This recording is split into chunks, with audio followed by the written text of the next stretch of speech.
Pues después de este viaje que realizó Eduardo Ruiz, tan maravilloso, en donde el espíritu se eleva, también vamos a seguir viajando y elevando nuestro espíritu a través de la lectura. Dicen que una persona que lee vive 1000 vidas, una persona que no lee solamente vive una antes de morir. Y bueno, tenemos ya hoy nuestra sección que nos encanta, que es con Ceci Barragán. Y hoy nos trae una gran invitada. Hoy viene con Isabel Revuelta, autora de Hijas de la Historia 1 y 2. Bienvenida a las dos, qué bueno que están aquí con nosotros, Ceci. Ay, pues, buenos días. De manteles largos. Ay, muchas gracias, ¿Qué gracias. tal? Con una invitada como Isabel, bienvenida. Muchas gracias. Y bueno, solo una breve introducción a Isabel, historiadora, internacionalista, una apasionada en el mundo de las mujeres a través de la historia de México en particular. Y bueno, hoy nos presenta, como bien Jackie dijo, una colección, Hijas de la Historia. ¿Por qué no aquí tenemos el segundo volumen, Sí. que es precioso, así como el primero, pero ¿por qué no nos cuentas cómo nace la idea de estos dos libros? Muchísimas gracias. Bueno, feliz de estar aquí con ustedes. La verdad, es un privilegio poder difundir aquello que parece necio decir, pero las mujeres siempre hemos estado presentes en la historia. El problema es que la deuda de esa historiografía es muy grande, porque no hay registro de nosotras desde principios de la humanidad. Entonces, imagínate todo lo que hay que rescatar.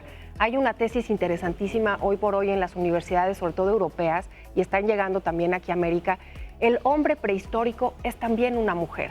¿Dónde está la participación de las mujeres en esa historia? Entonces, hace algunos años, que ya son 6 años de trabajo de investigación, aterrizarlo en la historia de nuestro país. Y el primer volumen, Hijas de la Historia, comenzó en la conmemoración de esos 500 años de la conquista y terminé con, siglo XX. Empiezo con Malintzin en el primero y termino con Dolores del Río.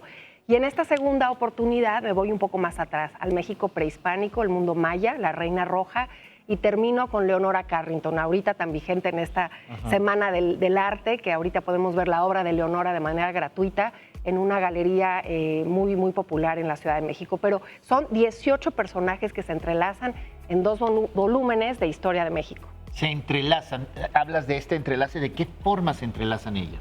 Porque en realidad se pueden leer los capítulos de manera individual, son biografías, es historia, es con rigor académico, me cuesta trabajo encontrar todas esas fuentes, al final vienen las bibliografías de cada personaje, pero las puedes leer de manera, los periodos históricos, hay varias en los 2 volúmenes, o leerlas de manera individual. Por capítulo, por personaje. Exacto. Y enfatizar para quienes nos están escuchando en casa, el rigor académico no está peleado con lo ameno. Entonces, tratar de vincularnos con esas historias de manera amena. Y justo, Isabel, porque creo que esto es trascendental para los tiempos que estamos viviendo las mujeres hoy en día. ¿Cómo es que te inspiraste? ¿En qué momento nació esa chispita en ti de voy a visibilizar a las grandes mujeres que nadie conoce? En fechas recientes empezó a ponerse en boga, lo cual aplaudo, estas biografías de mujeres como monografías en catálogos, las princesas rebeldes o estas compilaciones de pequeñas biografías. Muchas mujeres, 50, 40 mujeres en un solo libro. Maravilloso, les digo que la deuda es muy, muy grande. Pero hilvanarlas en nuestra historia es hablar de nuestras ancestras, es conocer nuestro álbum de familia. Porque los mexicanos no estamos completos si no hacemos las paces con nuestra historia. Porque además de que no la conocemos bien, nos la han contado muy mal. Sí. Y entonces recuperar a estas mujeres en esos periodos en los que hilvanaron con sus vidas, pues qué mejor manera que hablar de la historia de nuestro país con estas protagonistas, con estas mujeres que tuvieron determinación, que tuvieron tragedias, que tuvieron grandes momentos de gloria, pero quitemos la paja broncínea de la historia patria o esas historias almibaradas y también quitar a esas villanas y a esas mujeres deleznables de la historia. Claro, pues son grandes ejemplos, pero ¿cómo fue que elegiste? O sea, ¿cómo dijiste, voy a hacer una selección en basado a qué?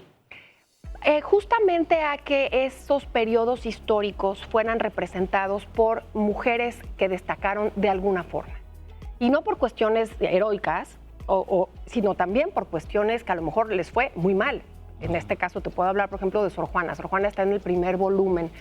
¿Cómo es posible que un intelecto como el de Sor Juana Inés de la Cruz, que hoy sería el edificio literario de Sor Juana, imposible de entender, qué maravilla de cerebro, no la dejaban asistir a la universidad.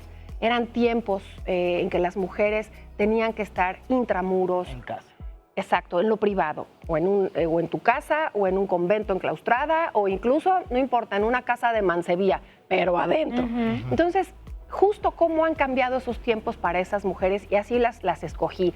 En el primer volumen son 10, Doña Marina Malintzin, la mal llamada Malinche, paso también por Isabel Moctezuma, Sor Juana, por decir varias. Ese es en el primero y termino con Dolores del Río. Y en esta segunda ocasión empiezo con la Reina Roja del mundo maya. Y yo te quiero interrumpir también para presentarles como objeto qué libro tan bello. Miren, nada más voy a pasar las páginas muy rápidamente.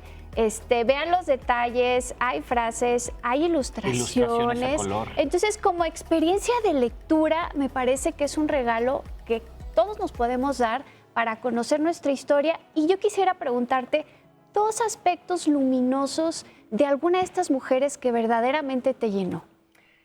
Ok, del primer ejemplar, que sí son muy bellos, las ilustraciones las hicieron dos jóvenes ilustradores, Eduardo Ramón y Marisol Rivera, son muy lindos. Ahí están las cenefas, están los cantos ilustrados, es arte objeto. Y lo que puedo decir de dos cosas, por ejemplo, de Antonieta Rivas Mercado. Lo inteligente que era, lo buena escritora que era, y solamente la recordamos por un drama personal. Entonces, ¿por qué no hablar de ese mundo adelantado? Una frase muy importante que le dice a su pareja antes de que el divorcio le significara que se le viniera el mundo encima. Un hombre y una mujer que se aman, un hombre y una mujer en la intimidad, el espíritu de cada uno de ellos debe de quererse. Mi espíritu no va a ti. Qué mujer tan adelantada para entender lo que es el divorcio. No soy feliz. Y sin embargo, la sociedad totalmente vituperada, bueno, y lo que termina con su vida. Pero esa es una manera muy importante de entender que tenían esta determinación. Y en este segundo volumen les puedo hablar de una mujer como Leona Vicario. La conocemos porque, bueno, en las estampitas de la papelería o porque... La primaria. Exacto, o porque ahorita, hace unos años fue el año de Leona Vicario. Y nada más por eso. Sí. Por eso. Pero realmente comprender que siendo hija de un criollo tenía un capital importante de dinero, no, a ella lo que le importaba era que México ya era otra cosa. Esos mexicanos novohispanos que ya eran distintos a los españoles y querían autonomía, querían independencia.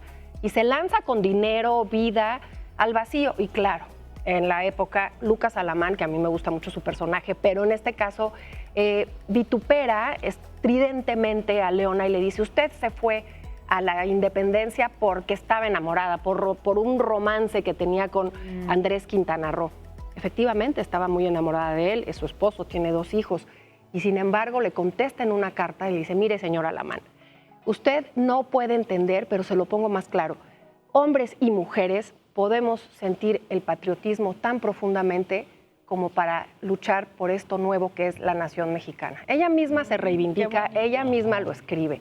Son mujeres que tienen eso, un espíritu inquebrantable que no siempre les va bien, pero que lo tienen ahí. Oye, pero tienes una tarea por muchísimos años. Llevas 2 libros, pero o sea, tienes así de la historia y te falta. Mira, tenemos una presidente que es mujer. Sí. Ahora, si te vas a la lista de los empresarios más ricos y poderosos, tan solo de México, dentro de esa lista hay una mujer también. Entonces, tienes una gran tarea y una gran labor. Faltan muchísimos personajes femeninos por hacer. ¿Vienen más libros? ¿Cuál es tu...? Sí. Digamos que ¿qué sensación Prepárese quieres para dejar? los 124 libros que vienen. ¿Qué sensación quieres dejar al lector que va a acercarse a tu obra? Justamente con esta sensación que te estoy dejando, que 18, por supuesto, no es ni empezar a abrir la conversación. Sin embargo, está ahí esa curiosidad y está ahí esa deuda. Y hablabas de las empresarias y me brinca Juana Catarina Romero, Juana Cata Romero, que viene aquí en este volumen, una mujer tehuana, que ustedes la recordarán porque es esa muy voluptuosa y sensual Salma Hayek en El vuelo del águila, revolcándose supuestamente con Porfirio Díaz. Sí, Porfirio. Y no comprendemos que es la primer mujer empresaria mexicana, dueña de ingenios azucareros, de una tienda exitosísima y una mujer que hace por Tehuantepec lo que no hicieron muchos hombres en ese siglo XIX y principios del XX, empresarias. Entonces, está abierta la puerta. Yo a lo que aspiro es que la gente busque en nuestra historia, que sean curiosos, que no me crean, que busquen en la bibliografía, que vayan a encontrar esos personajes que están ahí para decidirnos a conocernos. Decidámonos ya a conocer nuestra historia, porque la tenemos incompleta. Otro personaje, la Reina Roja, no sé, tal vez no tan conocido culturalmente, ¿no? Como Leona Vicario o Leonora Carrington. ¿Qué nos puedes decir de este hallazgo tan importante en Palenque? El hallazgo fue trepidante. En 1991 emana de las fauces de la selva los huesos cubiertos con cinabrio, un mineral para preservarlo, con sacrificios humanos. Estaban ahí 2 sacrificados, un jovencito y una mujer, en una reina, porque no podía ser de otra forma esa tumba magnificente al lado de Pacal. Y claro, se tardaron 20 años, como un tema detectivesco. Una antropóloga física determinó que el ADN, para poderlo sacar del cinabrio, el ADN no correspondía al de Pacal. Entonces estamos hablando de la esposa. ¿Qué hacía una mujer en Palenque? Para empezar, sus huesos nos dicen que vivió casi 60 años, cuando una mujer en Palenque promedio vivía 20. Que comía proteína, claro, pertenecía a la aristocracia y a la oligarquía. Entonces, todas esas cosas. ¿Y qué es lo que hacían las mujeres? Bueno, se encargaban de tejer, se encargaban de estar en los centros ceremoniales, se encargaban de recuperar la memoria del pueblo en la educación de los que seguían, viviendo justamente en esta ciudad de Palenque, que es magnífica. Pero lo que busco hacer en este capítulo es no nada más hablar de esta mujer, sino qué es lo que era Palenque. Exacto. Isabel, pues tienes un gran compromiso. Gracias. Me quedan más libros. Busquen de verdad Hijas de la Historia 1 y 2. Estos libros de plano a mí como hombre me intrigan muchísimo y te lo prometo que lo vamos a leer. Me parece muy bien, me encanta. Gracias Muchas también gracias. a Ceci Barragán por, como todos los jueves, venir con nosotros. Gran invitada, muchísimas gracias. Muchas gracias. Y usted no se mueva, vamos a una pausa y volvemos.